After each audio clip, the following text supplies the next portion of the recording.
Have you ever read a book and thought to yourself, wow, this story is so out of your reality and it's kind of almost like exploring a new world? Because for me, that's the sensation I have whenever I read small town romances, because to be completely transparent, I am a big city girl. I was born in the big city, I live in the big city, and small towns are just something so out of my reality that sometimes reading small town romances, it feels almost like reading fantasy. And in the past, I didn't necessarily had the best of luck when it comes to small town romances. The only one that I remember that I actively enjoy and that the small town actually plays a part of the story was Book Lovers. Otherwise, I either didn't like or I felt kind of meh about it.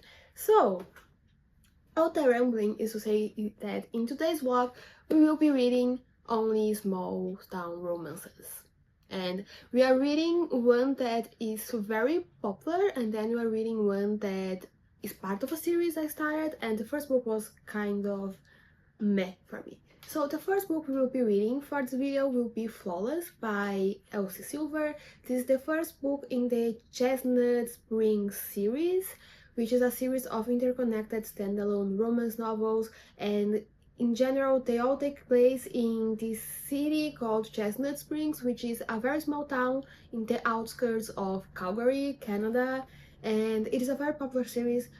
Everybody that reads seems to love it, or at least everybody that I saw reading it seems to love it, so we are going to start with that one because, you know, it's a popular one. Maybe this is the one that I enjoy. So let's go back to the past, because I'm actually filming this introduction after I finished reading the book. So let's go back to the past where I'll talk more about it, about my experience reading this book, and then we will come back here to the present so I can give you my final review for Flawless. Hello, so I'm currently 30% through reading. It's Flawless, right? I keep not forgetting, but I keep confusing all the names of the books in the Chestnut Springs series. I believe the first one and the one that I'm reading is Flawless. I'm 9% sure it's Flawless, but I don't know. I keep like confusing the names all the time because there's such a popular romance novel series, and I knew it was popular. I wasn't aware of how popular it was because I'm reading it on Kindle, and suddenly I will stumble onto a passage that it is very popular. A lot of people highlighted, and it is like 18,000 people highlighted this passage of the book. And like, if 18,000 people highlighted a passage in a book that it is on Kindle, how many other people have read this book and haven't highlighted something, or haven't read it on Kindle, have read it either on different ebooks like platforms, or a physical copy, or just haven't logged it on Goodreads? It's kind of I knew it was popular, but it is clearly way more popular than I was expecting. But basically, I'm 90% sure it's Flawless. It follows Red and Summer. Red, he's a bull rider, and he recently got into trouble because someone filmed him saying he hates milk and he hates drinking milk, and this started a whole situation, a whole controversy, because he's a bull rider and he works for a lot of farmers, and his main audience are people from the countryside, a lot of people that work in farms, and apparently people felt insulted when he said he doesn't like milk, and he lost one of his biggest sponsors because one of his biggest sponsors is part of the big dairy industry, and they didn't like that he was filmed saying he doesn't like milk. And then he's losing other sponsors because apparently people are making a whole fuss out of his taste for milk. And then we have Summer. She is the daughter of the owner of the PR agency, but also the manager of Red.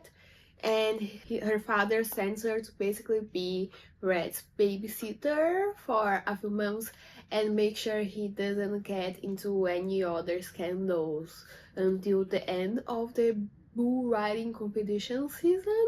So he doesn't lose any more sponsors. So Flawless, I'm 90% sure it's Flawless, is a romance between these two characters, and they also have kind of like a difference in personalities. He's definitely more like grumpy, which honestly makes sense because he's quite literally losing his sponsors and getting hate and being harassed in the streets because he doesn't like milk. And also their relationship are like, they meet in a not very pleasant setting, so it is advertised as enemies to lovers, but it is very much more like dislike to lovers because they are not really enemies. So far into the book, it's funny, it's entertaining, I understand why people love it, and I am enjoying the book, but there are a few things that I would personally like to change a little bit about the story, and mainly it's that I would like to have like more yearning, because 30% into the book and they already have like a crush on each other, which makes sense. Red was Summer's teenage crush, celebrity crush for a long time when she was growing up, so it makes sense for her to kind of still have a lingering crush on him. But he also already has a crush on her, and I would just like to see him be more in a denial stage, like to have more yearning, you know, to be like, oh, I don't like this person, and in his head the things he's thinking and he's saying would be very obvious that he likes them, but he himself is consciously he's in denial. No, I like, he unconsciously doesn't like, more like he unconsciously likes her, but he doesn't want to accept that he likes her and he's in denial. But so far he's just like, he likes her, and that's fine. That's just like personal choice. I just wish there was more yearning. But 30% of the book, they're still not together, but I can feel this book is definitely not a slow burn, and that's fine. It's just more of a taste preference. I think I'm more in my slow burn era, but so far it's entertaining. I understand hype, and I'm definitely not going to research more about bull riding, because reading this book, I'm definitely I'm curious about the management side of the farm, because Red lives in his family's farm in countryside Alberta, somewhere in the outside or the outskirts of Calgary, which I didn't know this book takes place in Canada, but honestly a pleasant surprise. But I just want to know a little bit more of the managing side of the farm, because what do they plant? Do they plant a variety of crops? Do they focus on one crop? Do they work only with horses? They say it is a cattle farm, so I'm also very curious if it is only a cattle farm, because Red at one point he mentions that he uses a lot of his paychecks to help on the farm, and if it is just a cattle farm it would make sense, because I read some articles talking about how these small cattle farms, a lot of them are not profitable, a lot of them are going under, are being sold to big conglomerates. So I'm curious, are they in the situation and that's why Red is helping them? Are they profitable? Do they work only with cattle, or do they work with other sort of animals or crops? I'm very curious about the managerial side of the things, and also like I have no idea about bull riding. I have no knowledge about bull riding. I think the only bull riding content I ever consumed was when I was a little child, like I think 7, maybe younger, or maybe slightly older, and there was this soap opera where one of the main characters was a bull rider, and then he went to the United States for a bull riding competition, and that's the extent of what I know about bull riding. It involves bulls and people on top of bulls, and the book says he makes millions, so like I'm curious now, but I'm definitely not going to research because this is a romance novel. I don't need to go on a deep dive of bull riding information. Yes, I did go on a deep dive about bull riding, and there are a lot of different articles and different opinions. There are a lot of people saying, oh, the bulls are treated really well and they're trained to be ridden in rodeos, and they're basically giant pets. But then there are these animal associations, animal defense groups, like apparently, I think, what is the name? I think it's something. There's an animal association from Canada talking about all the distressing things that they do to the bulls, and I'm like, so what is the ethics of it? Do we need to go on a save the bulls situation? But besides that, also the federation that actually regulates bull riding, it's called the Professional Bull Riding Association, and it regulates events in Canada, United States, Brazil, and Australia. Turns out also bull riding, it's way more popular in Brazil than I knew.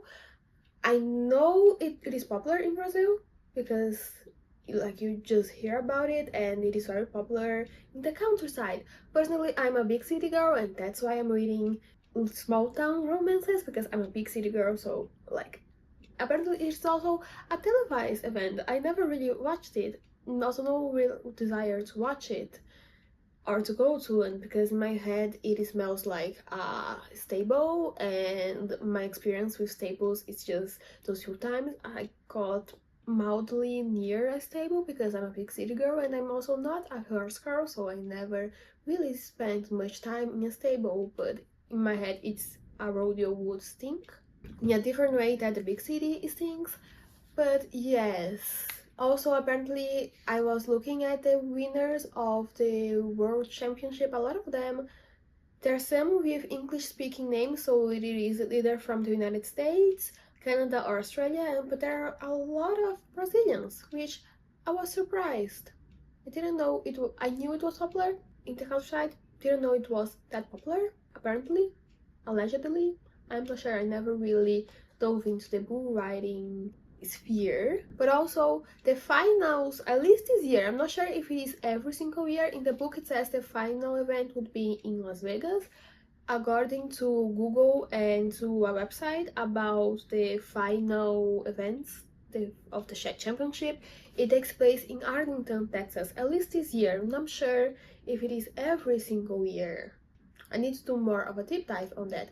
And also, when they say he makes millions of dollars in from bull riding, they probably mean a few million, or they're doing that thing that a lot of romance novels do and inflating the person's salary, because apparently, according to Google, the most someone ever made from bull riding was $7 million, and then the wealthiest ones make like $2-3 million during their whole career. But also there was a part where they said that one of the events, one of the prizes was 250, and for the biggest prize it was $1 million. So I'm not sure about that statistics, because I also still don't have access to any bull riders tax returns, even though that would be interesting to see how much they actually make from bull riding and how much do they make from farm or other countryside activities. I will stick to farming.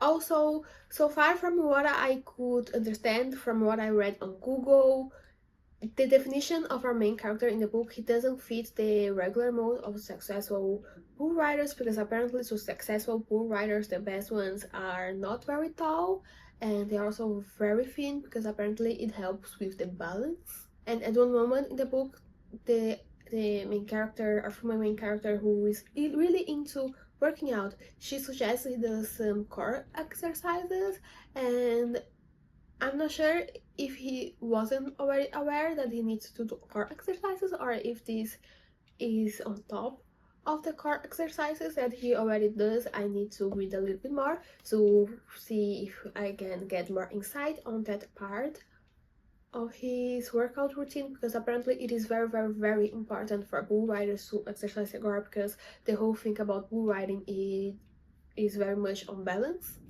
and not necessarily on being the biggest, buffest person ever. It's all about balance. So yes, that's it. I think I'm going to end my deep dive on bull riding here. I don't think I will go and try to watch a bull riding event. I'm not even sure where I could watch it. Maybe in the channel where they auction cattle. But I'm not sure. Let's go back to the book. Hi, hello, and welcome back to the present. So let's talk about Flawless. First of all, let me just say this because I didn't say anything about it in the introduction. Just ignore my hair. By the time I'm filming this video, it is just super warm.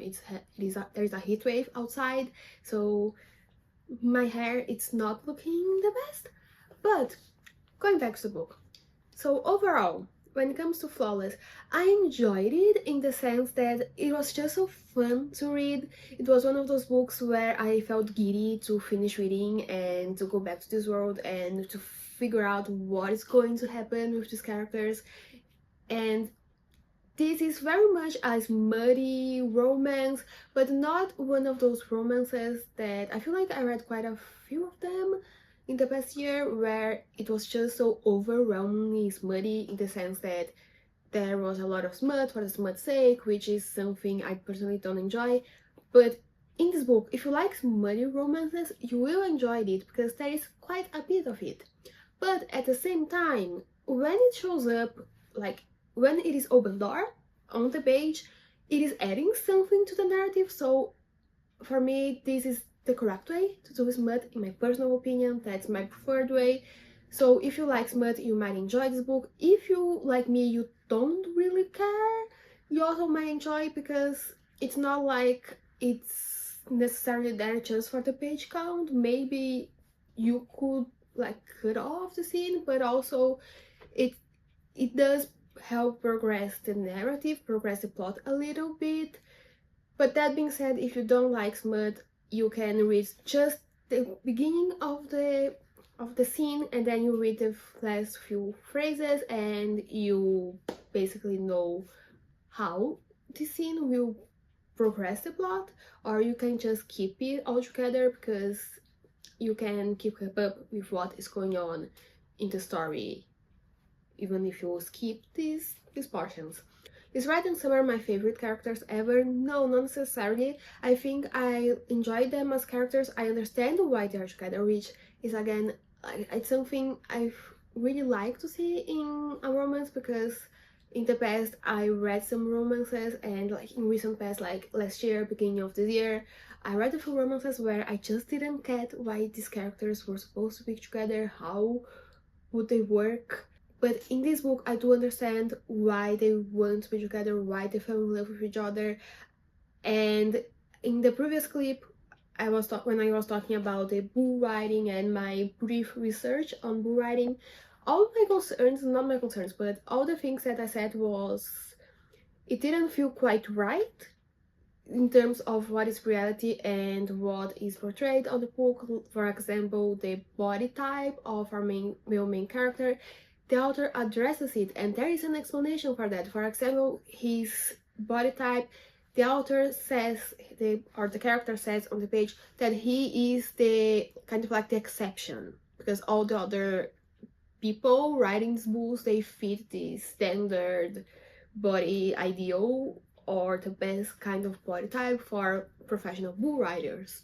And overall, I just think this book was really well executed at what it said it was going to do. It is a really cute, fluffy rom-com where what is supposed to be realistic is realistic. For example, it's part of the male main character's job, but what is supposed to be more unrealistic, more of a fantasy like the romance, it is a little bit more unrealistic and a little bit more of a fantasy. It was well written, there wasn't any real problem with the book, with the plot, with the writing, with anything.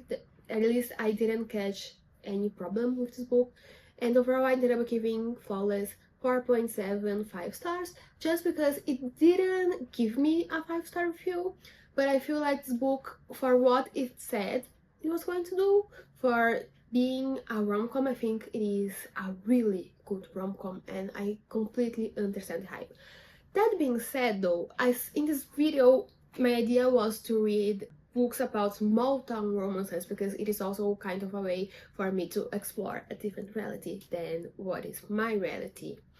And in Flawless, the small town doesn't play that big of a part because they spend a lot of time traveling to different tournaments. And I feel like the small town, from what I read, because I went to see what the other books in the series are about, who they follow, and what are the names, because as you saw in the previous clip, I was completely confused about the names of the books in the series because they all end with less, and I kept confusing the name of one with the other. So I went to see what exactly is the name of each book, which character it will follow, and I feel like the small town aspect will play a bigger part in all the other books. I feel like in Flawless it was more of a cowboy romance factor rather than a small town romance factor or trope in the book. So, Flawless, 4.75 stars.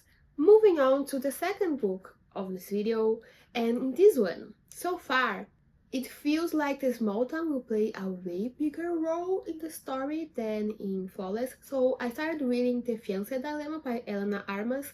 This is the second book in a series called the Green Oak series, and the first book in the series is The Long Game, which I read last year. And while I really enjoyed The Long Game, and I think it was also well executed, I just felt it was a little bit too forgettable for me. And in a sense, I was right because I only think about The Long Game when I see the cover of the book. But otherwise, for me, it just felt like quite meh. But The Fiancé Dilemma, I decided to continue the series because The Fiancé Dilemma, I think, has a good and interesting premise. So in The Fiancé Dilemma, we follow Josie and Matthew. Josie, she is this very tiny town. She is the mayor of the tiny town. She was born there. She is the daughter of a single mother who recently passed away. She's very well liked in this small town, hence she being the mayor.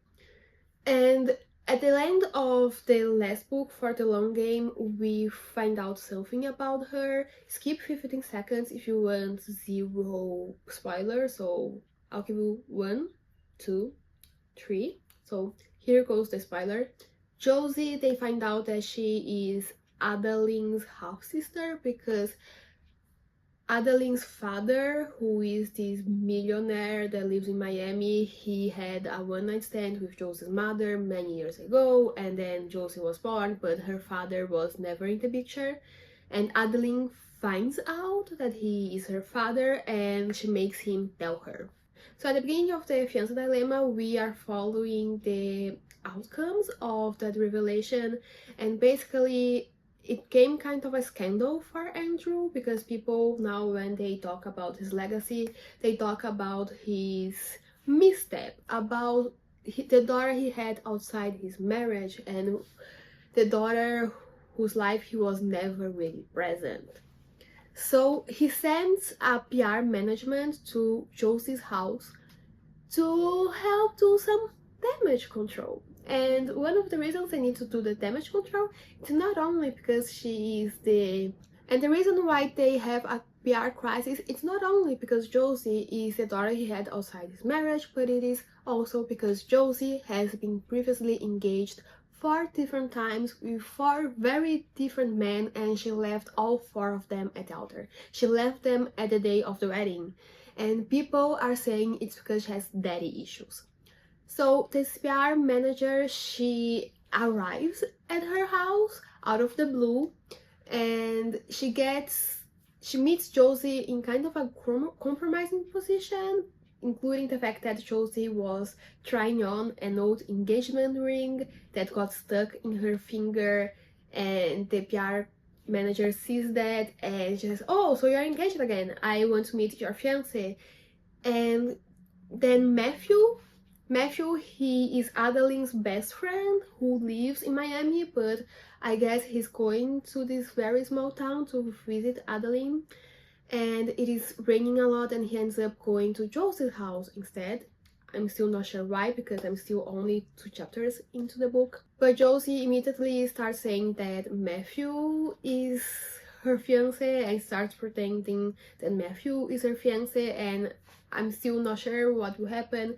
I'm sure they will agree in some sort of arrangement just because of what the premise of the book is and because it's a romance novel. But so far, that's what the book's about. That's the premise of the book. And in terms of so far of my reading experience, it has been really fun and really interesting to read these first 2 chapters, but I'm a little bit apprehensive because the long game was the same thing. The first few chapters were really interesting. It started in a way that really hooked me, but then as the story went on, it started to become more and more meh.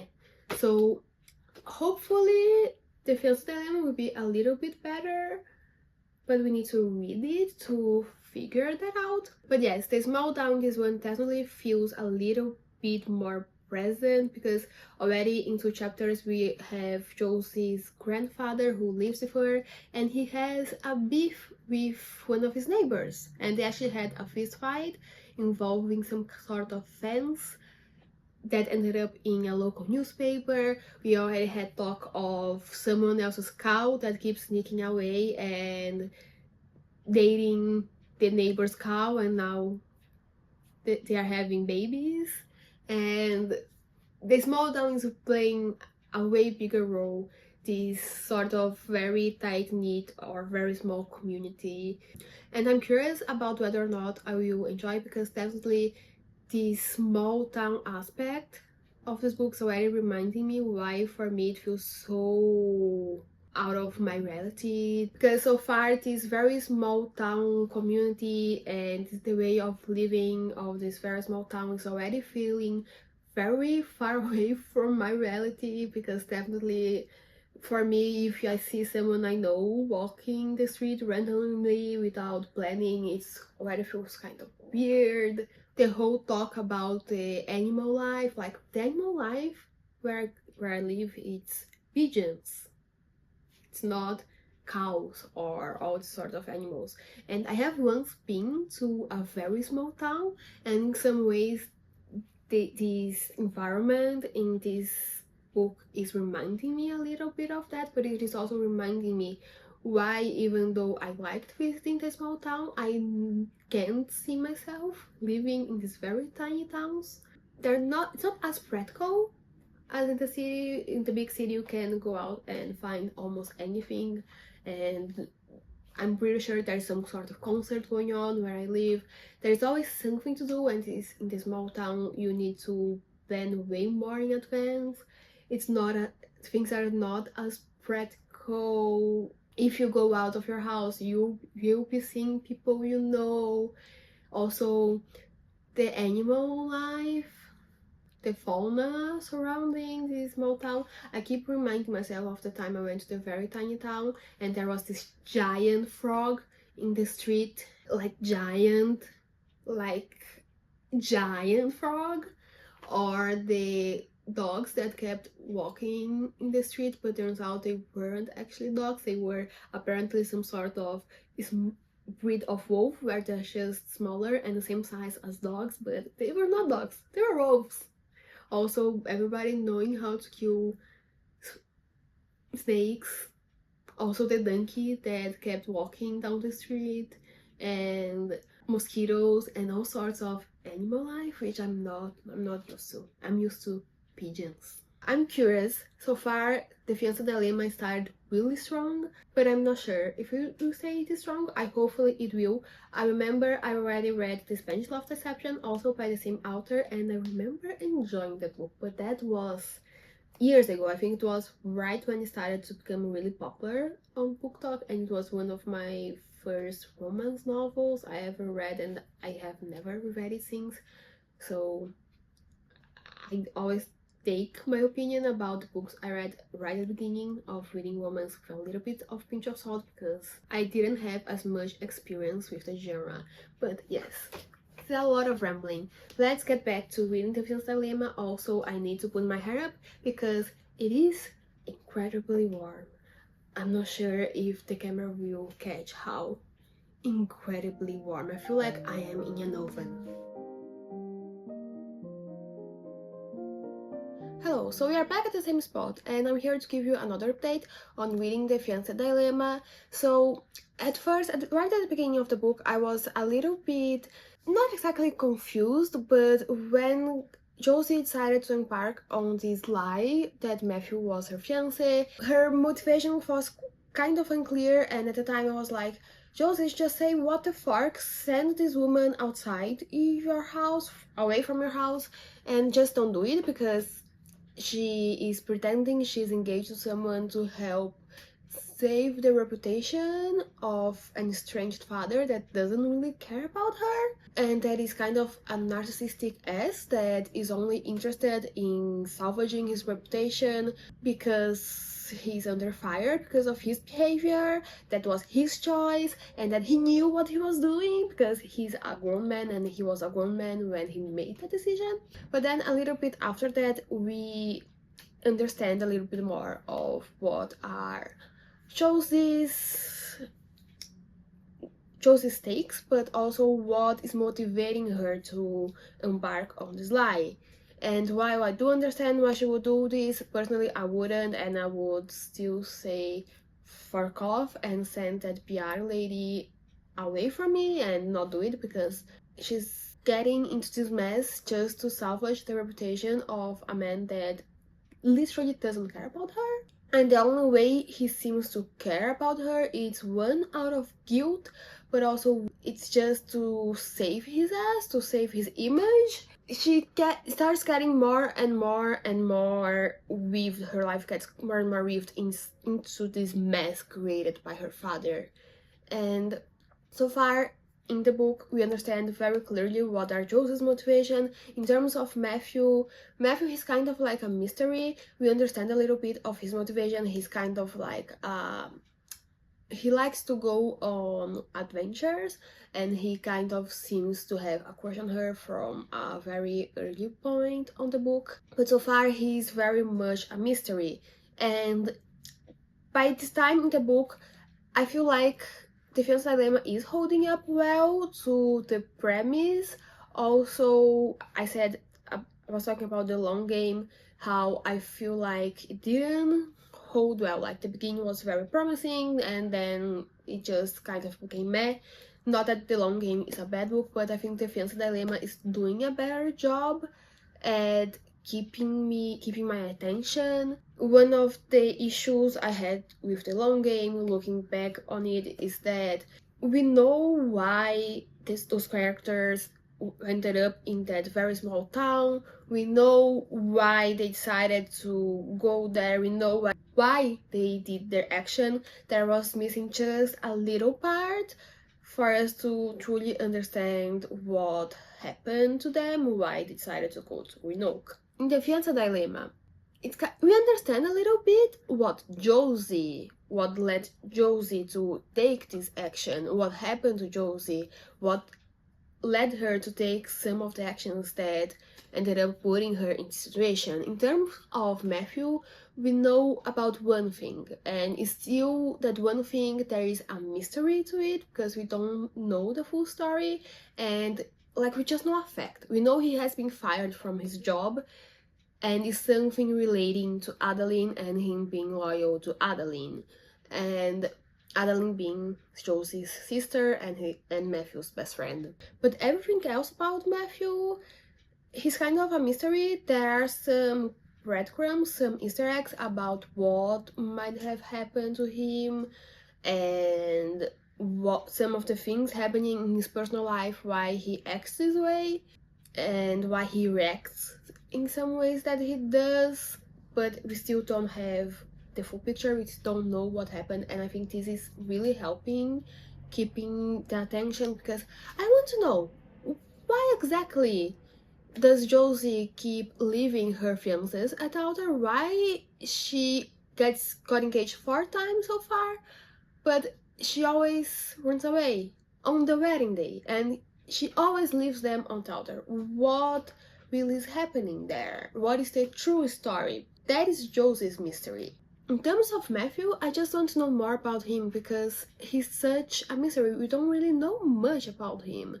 So far, he's one of those characters where you could substitute him for any other character. Substitute him for, I don't know, he's this pencil now. If this pencil was Matthew, it wouldn't make that much of a difference. But I want to know more. I want to know his full story. And it's kind of a double-edged sword at this moment in the story, because at the same time I'm curious about learning more about this character. I'm worried that we are not going to find out a lot about him and he will still feel like just a token, as if he was just built to be a romantic hero and there isn't much to his personality or his life story. It can go either way, and I'm curious about it, and it's definitely motivating me to continue reading this book, this mystery of Matthew. What happened to Matthew? What is the deal with Matthew's family? Why he has a beef with Josie's father? It's a mystery and I want to find out more about that. So far this book is definitely standing on a 4-star because so far it has done a great job at what it was set out to do. It is a cute, fluffy rom-com. It is a small town romance where you really feel the presence of the small town, and so far I don't feel like I was misled in terms of the marketing of the book, at least of what I saw. It seems to be exactly what I heard it would be, and I'm just curious about understanding what will happen. Why does Josie keeps leaving her fiancés at the altar, and why is Matthew acting the way that Matthew is? What is the story behind Matthew? Hello, so this is actually editing Carol coming to you because I was looking through the footage and somehow I lost the clip where I gave you my final review for the Fiancé dilemma. I'm sure I filmed that final review because I do remember filming it.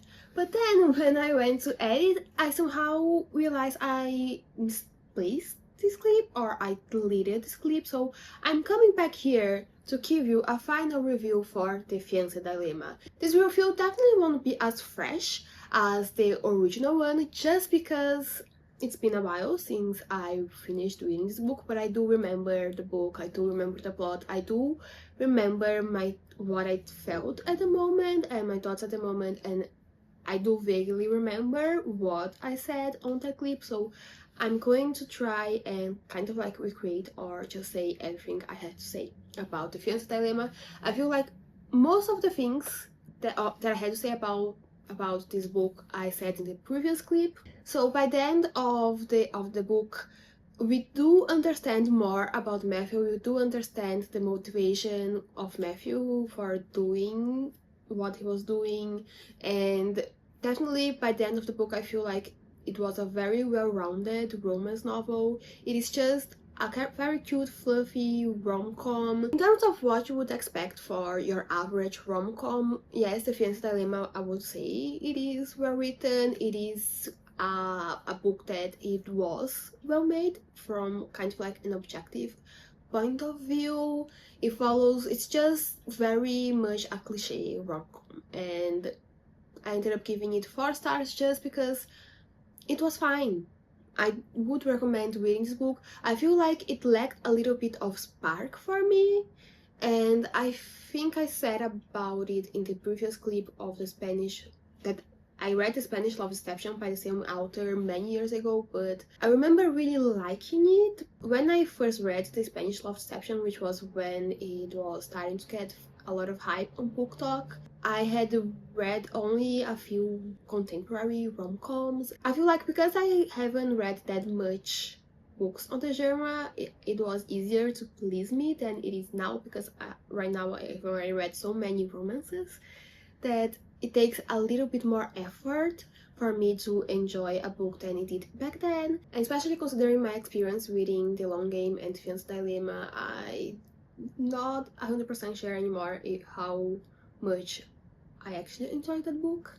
I don't know if that makes sense, but basically, just to talk about The Fiancé Dilemma. By the end of the book, it felt like it was a very well-rounded story, a very well-rounded plot, or just a very stereotypical rom-com. So I ended up giving it 4 stars because it was good, but it could have been better, and it just lacked some spark. But it was a book that definitely kept me engaged and it kept me interested until the last page. And yes, that's pretty much it for this review. I might have said more in the misplaced clip, but I don't remember.